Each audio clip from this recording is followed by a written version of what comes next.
म्हणतात ना, होता जीवा म्हणून वाचला शिवा. शिवा. प्रतापगडाच्या पायथ्याशी जेव्हा अफजलखानाचा कोटळा बाहेर काढला तेव्हाचे दुर्मिळ क्षण. हे महाराष्ट्रातलं पहिलं मंदिर आहे हे नाही. छत्रपती शिवाजी महाराजांचं. हे सांगायला आनंद तर वाटतोच, पण कुठेतरी असं पण वाटतं की पहिलं मंदिर. इकडे इकडे हे दाखव, राजा कसा असावा. नमस्कार मंडळी, स्वागत आहे तुमचं आमच्या एका नवीन ब्लॉगमध्ये. तर थंबनेल वरून तुम्हाला कळलंच असेल आम्ही कुठे चाललो आहे आज. तर चला आमच्यासोबत महाराष्ट्रातील छत्रपती शिवाजी महाराजांच्या पहिल्या मंदिरात. Let's go. बघा बोर्ड, बघा बोर्ड, मंदिर दिसतंय. हा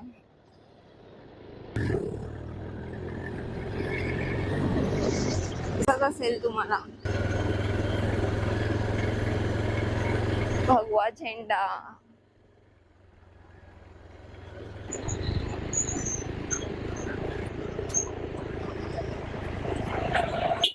गावची वाईब आहे, म्हणजे गावच आहे हे.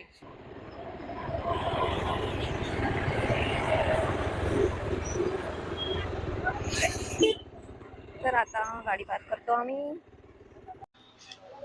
इथे चप्पल स्टँड आहे, ते आता आम्ही चप्पल काढून ठेवतो. आणि इथे हे पार्किंग आहे पूर्ण.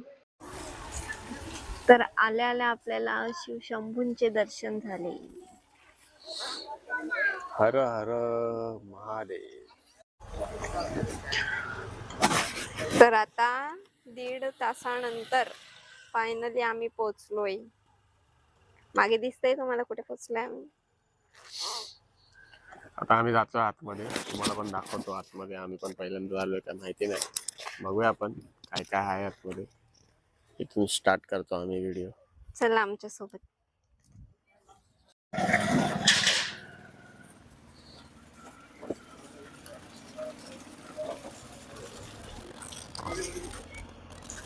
सगळे मावळे उभे आहेत.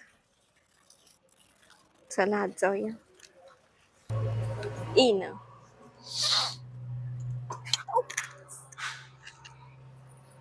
वाव, मस्त आहे बघण्यासारखं असं वाटतंय मला. चला आधी आज जाऊया आपण.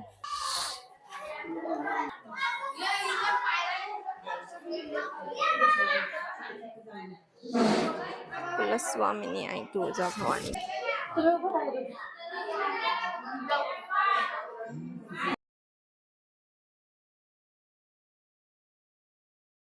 मासाहेबांची पण मूर्ती आहे.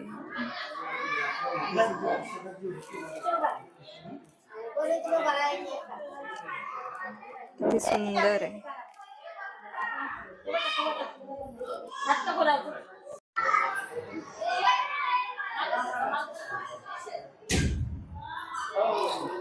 सिंहासन बघा.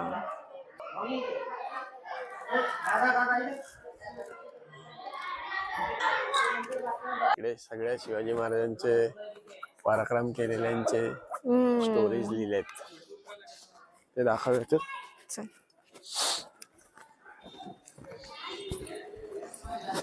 मस्त आहे पण हे ना,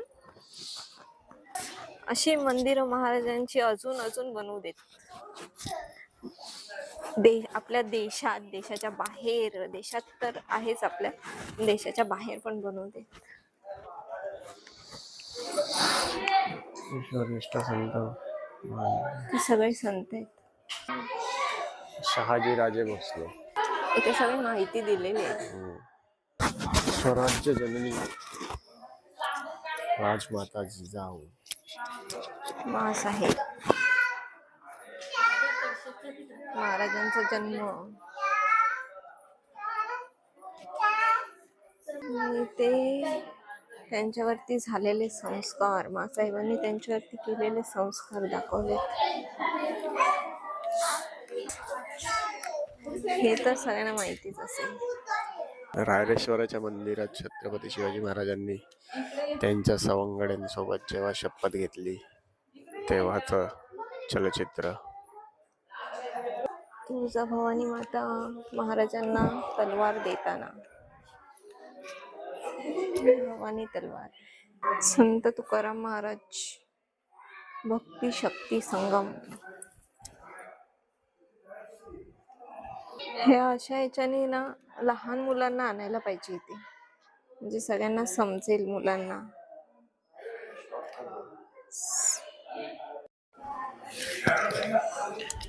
रायरेश्वराच्या मंदिरात स्वराज्याची शपथ घेतल्यानंतर महाराजांनी पहिला किल्ला लढला तो तोरणा. आणि त्याचं हे मिळवला. चलचित्र. शिवरायांचे शेतकऱ्यांविषयी धोरण,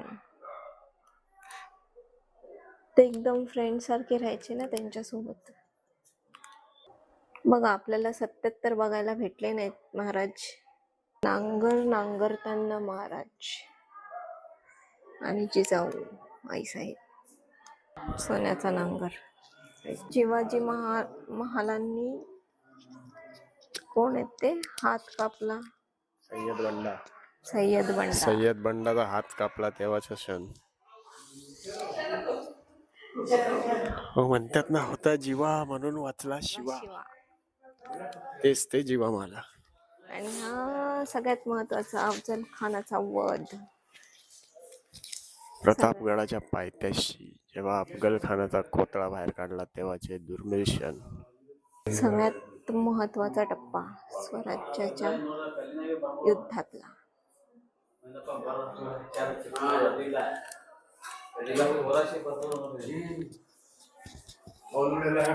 इथे सगळे हत्यार आहेत.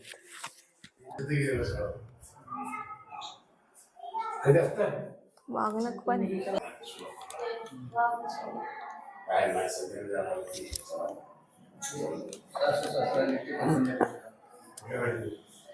माडू हे बैलांच्या शिंगाने बनलेलं असतं. हे माडू. माडू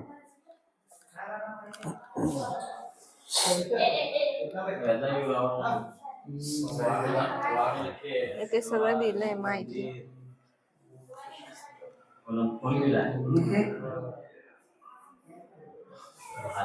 जर्नाड. कशा कशा प्रकारचे शस्त्र आहेत बघा.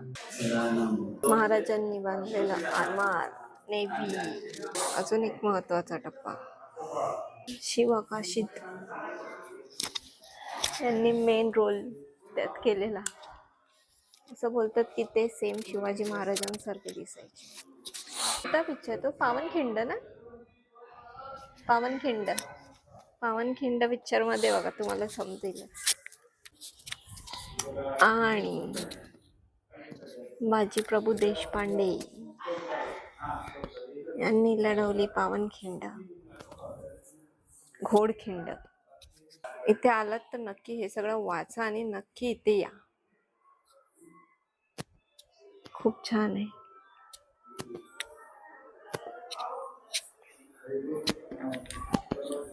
दुश्मन पण तारीफ करायचे ज्यांचे ते बाजीप्रभू देशपांडे. अजून एक महत्वाचा धडा आपल्या इतिहासातला, शिवाजी महाराजांनी शाहिस्तेखानाची बोट छाटली होती लाल महालात. मुरारबाजी देशपांडे.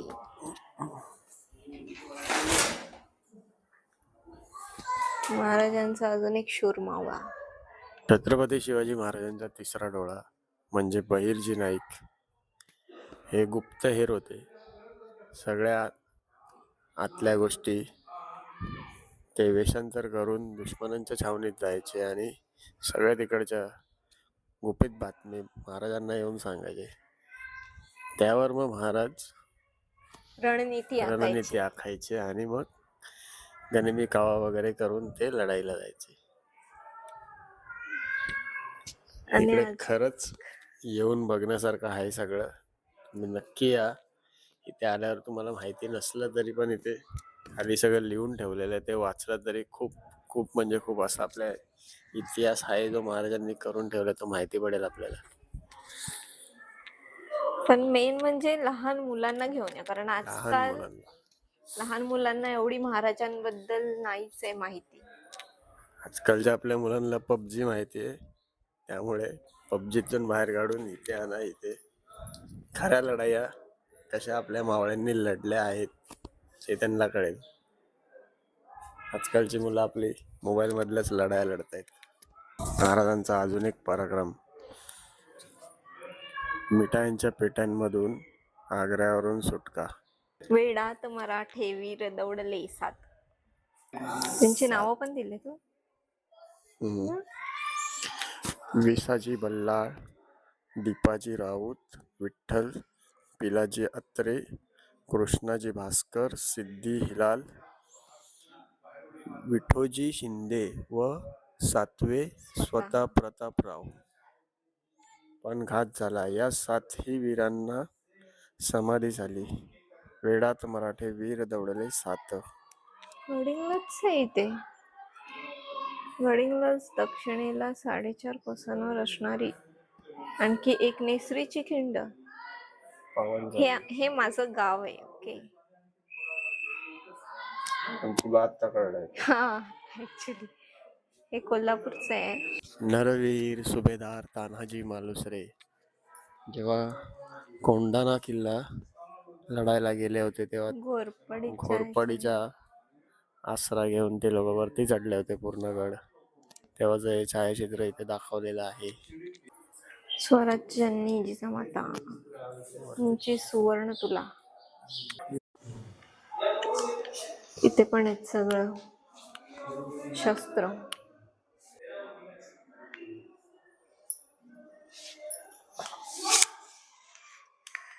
आणि हे बाजीप्रभू लढले ते काय काय त्याचं नाव? पठ्ठा, दांडपट्टा. हे तर माहितीच असेल सगळ्यांना. चिलखत अफजल खानाच्या वधाच्या वेळी घातलेलं महाराजांनी, म्हणून वाचले महाराज. होते मला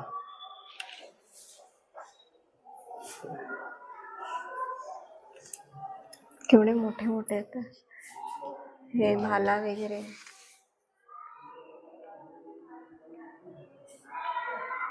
खूप छान आहे. हे काय अष्टप्रधान मंडळ, महाराजांचं अष्टप्रधान मंडळ, त्याबद्दल इथे पूर्ण माहिती आहे. कोण होते, काय होते. सेवेच्या ठायी तत्पर हिरोजी इंदुलकर. हिरोजी इंदुलकरांनी स्वराज्यातले बहुतेक असे किल्ले बांधलेले आहेत. त्यात रायगड, प्रतापगड, सिंधुदुर्ग आणि असे बरेचसे किल्ले हिरोजी इंदुलकरांनी बांधले होते. महाराजांचा शब्द म्हणजे त्यांच्यासाठी खूप महत्वाचा होता. जेव्हा महाराज आग्र्याला कैद झाले तेव्हा सिंधुदुर्गाचे काम चालू होते व त्यांच्याकडे पैसे संपले असले तरी त्यांनी स्वतःचे घर, जमिनी सगळं घाण ठेवून त्या किल्ल्याचं काम पूर्ण केलं. आणि जेव्हा महाराज सुटून आले आग्र्यावरून त्यांना कळलं की इंदुलकरांनी स्वतःचं घर, शेती वगैरे घाण ठेवून हे सगळं केलंय, किल्ल्याचं काम पूर्ण, तेव्हा छत्रपती शिवाजी महाराज खूप प्रसन्न झाले त्यांच्यावर. आनंद झाला त्यांना आणि त्यांनी ठरवलं की इंदुलकरांना काहीतरी आपण बक्षीस दिलं पाहिजे. तर त्यांनी बोलावून घेतलं इंदुलकरांना आणि त्यांना विचारलं, तुम्हाला तुमच्यासाठी आम्ही काय करावं हे सांगा, काय इच्छा आहे तुमची, मागा आमच्याकडे काय मागायचं आहे. तेव्हा इंदुलकर म्हणाले, मला रायगडाच्या एका पायरीवर माझं नाव लिहिलेलं हवंय. ही आमची माहिती आहे. एवढं आम्हाला माहिती आहे तेवढं आम्ही तुम्हाला सांगतोय. हे इथे लिहिलेलं नाहीये. इथे या, इथे पण लिहिलेलं आहे. काय आहे थोडंफार, सगळंच नाही पण इथे एवढं सगळं नाही लिहिता येत, पण आहे थोडाफार इतिहास आम्हाला माहिती आहे आणि माहिती असलाच पाहिजे. जास्त नाही पण काय केलंय आपल्या मावळ्यांनी आपल्यासाठी प्रत्येकाला, आपल्या मराठी माणसाला, महाराष्ट्रातल्या माणसाला माहिती असलं पाहिजे. त्यासाठी गाव आहे ना, एकदा इथे या आणि बघा काय करून ठेवलं आपल्यासाठी मावळ्यांनी. सिद्धी हिलाल यांच्याबद्दल माहिती आहे इथे. कोण म्हणतं की मुसलमान काय महाराजांच्या विरोधात असतो. महाराज हे कोणत्याही जाती धर्माच्या विरोधात कधीच नव्हते. त्यांच्या सैन्यामध्ये खूप असे होते मुसलमान लोक जे त्यांच्याशी एकनिष्ठ होते आणि महाराज पण त्यांच्याशी तेवढेच एकनिष्ठ होते. त्यांनी कधी भेदभाव केला नाही मराठी आणि मुसलमान. या सगळ्या आत्ताच्या राजकारणाच्या गोष्टी आहेत ज्याच्यापासून आपण लांबच राहूया.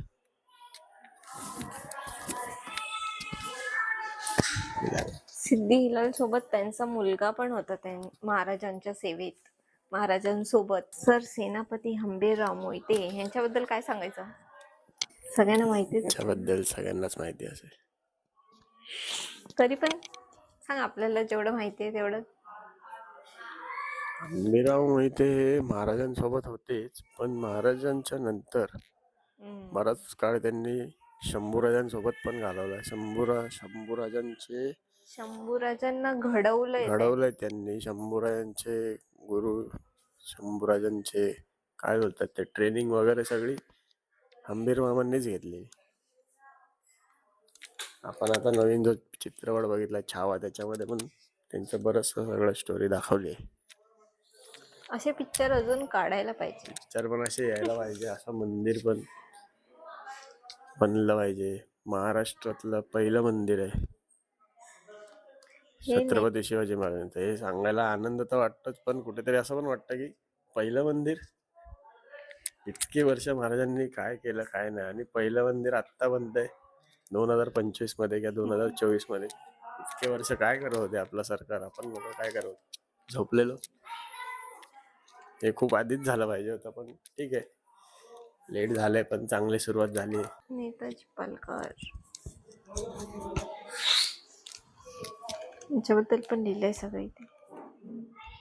प्रति शिवाजी नेताजी पालकर, येसाजी कंक, रणोबत येसाजी कंक. आपल्याला माहिती नाही ना, ते पण इथे येऊन माहिती पडेल. सरनोबत येसाजी कंक म्हणजे असा शूर मावळा जो हत्तीला पण हरवू शकायचा. हत्तीला हरवण्याची ताकद होती त्याच्यात. हिरकणीचा तर आपल्याला धडाच आहे चौथीच्या पुस्तकात. हिरकणीचा धडा आहे. हिरकणीचा एक पूर्ण आपण पिक्चर बघितला असेल. बघितलं नसेल तर बघा. बघितला पाहिजेच. महाराजांचे निदान सगळे पिक्चर तरी मुलांना दाखवा. एक आई आपल्या बाळासाठी काय करू शकते, कोणत्या थराला जाऊ शकते तिच्या बाळासाठी, त्याचं जिवंत उदाहरण म्हणजे हिरकणी. जिने रायगड उतरला आणि तेही रात्रीच्या अंधारात. रायगडासारखा अभेद्य किल्ला. महाराजांनी त्याच्यानंतर रायगडावर त्यांच्या नावाने बुरुज तयार केला आणि त्याला नाव दिलं हिरकणी बुरुज, जो आजही आपल्याला बघायला भेटतो. जर तुम्ही रायगडावर गेलात तर तिकडे बुरुज बांधलेला आहे.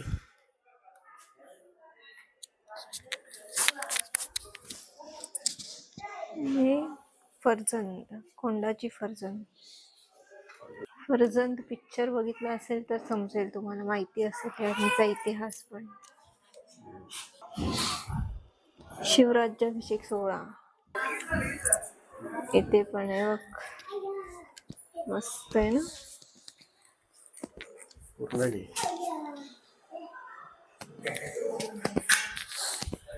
शिवराज्याभिषेक सोहळा, ज्यांनी हा सोहळा व्हायला ते लोक किती नशीबवान असतील, त्यांनी डोळ्यासमोर सोहळा पाहिला त्यांच्या. इकडे हे दाखव.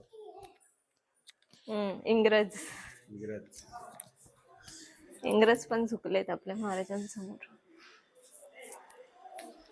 हे कोण मोठे होते महाराजांसमोर, सगळे झुकले होते शेवटी.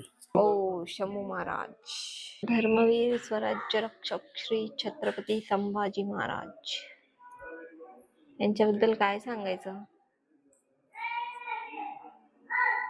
महाराजांचे पुत्र, महाराजांसारखेच.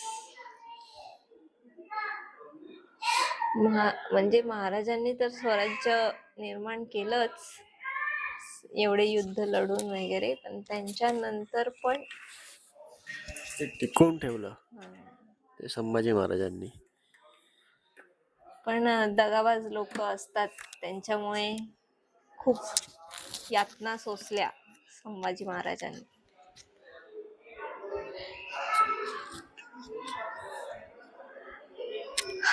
काय सांगणार यांच्याबद्दल, शब्द कमी पडते. त्यांच्याबद्दल सांगण्यासाठी भरपूर काय काय आहे, पण मेमरी फुल आहे आमची व्हिडिओसाठी. एवढे गोष्टी आहेत महाराजांबद्दल सांगण्या एवढ्या. इन शॉर्ट सांगायचं झालं तर राजा कसा असावा, तर छत्रपती शिवाजी महाराजांसारखा. आणि त्यांचा मुलगा कसा असावा, किंवा कोणाचाही मुलगा कसा असावा, तर संभाजी महाराजांसारखा असावा. आपल्या पित्याचं स्वप्न स्वप्नासाठी स्वतःचं पूर्ण काय म्हणतात त्याला, जीवन पूर्ण त्यांनी झोकून दिलं स्वराज्यासाठी. आणि स्वराज्य जपण्यासाठी, स्वराज्य टिकवून ठेवण्यासाठी एकही लढाई न हारले असे शूरवीर. शेवटी हारले ते कोणामुळे? जय. हारले पण ते कोणामुळे? हारले नाही, ते पकडण्यात आले त्यांना, कारण त्यांचा घात झाला. आपल्याच माणसांनी पाठवून खंजीर खुपसला, शत्रूंना जाऊन मिळाले आणि संभाजी महाराजांची माहिती सांगितली. तरी औरंगजेबवर स्वतःचा देह सोडेपर्यंत भारी पडले, ते झुकले नाही त्यांच्यासमोर. असे आपले संभाजी महाराज. ह्यांचं पण एक मंदिर बनवा, त्यांचं पण मंदिर बनवू शकतो, आणि ह्यांचा पण इतिहास येऊ देत जगासमोर, पूर्ण इतिहास. आणि अजून एक महत्वाची व्यक्ती, महाराणी ताराराणी हंबीरराव मोहिते यांची मुलगी आणि राजाराम महाराजांच्या पत्नी. यांनी पण संभाजी महाराजांनंतर पूर्ण लढा दिला आपला स्वराज्य टिकवून ठेवण्यासाठी. येसुबाई आणि कोण बोललास?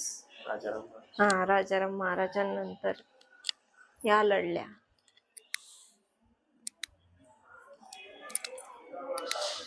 यांचा पण महत्वाचा पार्ट आहे. यांचा पण इतिहास खूप मोठा आहे, पण जो जास्त माहिती नाही कोणाला. कोणाला जास्त माहितीच नाहीये ताराराणी बद्दल.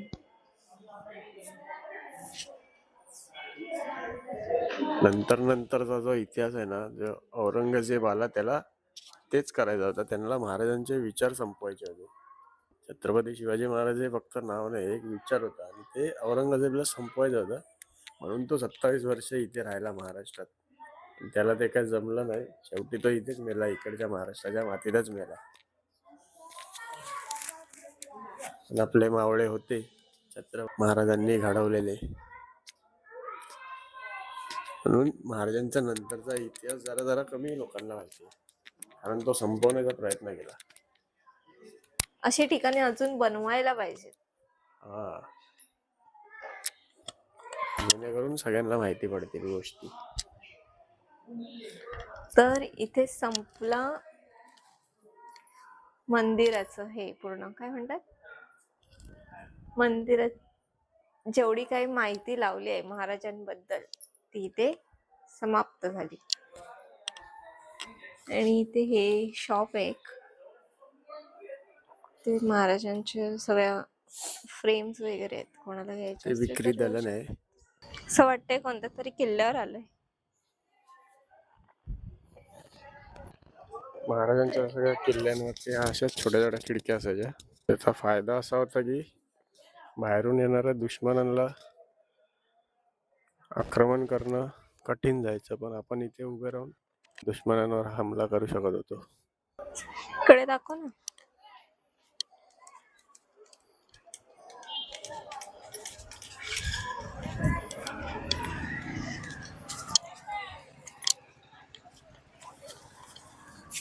तर आता आमचं झालंय फिरून वगैरे ना, निदान 1-1.5 तास तरी लागेलच फिरायला. पूर्ण जर वाचून वगैरे पूर्ण तुम्हाला एक्सप्लोर करायचं असेल ना, तर 1.5 ते 2 तास पकडून चाला. डिटेल एकदम डिटेल डिटेल, मध्ये हा. जर तुम्हाला बघायचं आहे इथे काय आहे आणि काय नाही, तर तुम्हाला 1.5 तास तरी कमीत कमी लागेल. आम्ही तरी शॉर्टकट मध्ये केलंय, तरी पण आम्हाला 1.5 तास लागलाय. तर तसं फिरायला पूर्ण एक दिवसाचा प्लॅन बनवूनच या तुम्ही इथे. घाई गडबडीत आलात तर फक्त तुम्हाला मंदिर बघायला भेटेल आणि पण तिथे आतमध्ये छोट्या छोट्या गोष्टी आहेत त्या बघायला नाही भेटणार. फक्त मंदिर बघून उपयोगच नाही. पूर्ण हा. वाचाल तर छान. तरच त्याचं महत्व कळेल हम्म. तुम्हाला. तर बघा, ट्राय करा. पूर्ण एक दिवस नाही लागत. पूर्ण 1.5-2 तास जरी तुम्ही आतमध्ये घालवलात ना मंदिराच्या परिसरात, तरी बऱ्याचशा गोष्टी आहेत ज्या तुम्हाला माहिती पडू शकतात. आणि खास करून तुमच्या लहान मुलांना घेऊन या. तुम्हाला तरी भरपूर काय काय माहिती असेल, आत्ताच्या लहान मुलांना नाही माहिती आहे महाराजांचा एवढा इतिहास. त्यामुळे प्रयत्न करा त्यांना घेऊन या, त्यांना सांगा आपल्या महाराजांचा इतिहास भरपूर मोठा आहे, पण आपण सांगायला कमी पडतो. तर सांगायला आपण कमी पडू नका. तुमच्या मुलांना आता शिकवा, जेणेकरून तुमची मुलं त्यांच्या मुलांना उद्या सांगतील जाऊन. त्यांनाच माहिती नसलं तर ते काय सांगणार आहेत. आणि नक्की नक्की नक्की भेटेल ते. नक्की भेटतंय. मस्त आहे. यायला रस्ता जर आहे जरा ठीक आहे. आता गावात आहे नवीन ना. आहे. हा, गावामध्ये रस्ते गावच्या सारखे आहेत. आम्ही बाईकने आलोय, तर आम्हाला एवढं काय वाटलं नाही. तुमची पण स्वतःची कार किंवा बाईक असेल तर गुगल मॅपवर इझिली तुम्हाला लोकेशन भेटून जाईल. नाहीतर जरा ठाण्यावरून बस पकडून या, मग बस नंतर इथे उतरल्यावर इथून रिक्षाने या. जरा फिरवीचं काम आहे. पण बघा, थोडासा कष्ट घ्या. आपल्या मावळ्यांनी आपल्यासाठी भरपूर कष्ट घेतलेले. महाराजांनी हा कष्ट काय एवढा नाही. खड्ड्यात आहे, रस्ता आहे किंवा रस्त्यात काहीच खड्डे नाहीये आहेत, त्यांच्या समोर हे सगळं. त्याच्यासमोर एवढा विचार करायचा नाही. यायचं. आणि नवीन आहे, अजून वर्ष पण नाही झालंय, त्यामुळे थोडा वेळ जाईल. नंतर हळूहळू होतील, प्रगती होईल इथे पण. फायनली आम्ही पोहोचलो आता आमच्या घरी. तर बाय. आता खूप दमायला झालंय. आता मी जरा आराम करणार. आता आपण भेटूया नेक्स्ट व्लॉग मध्ये आमच्या. बाय.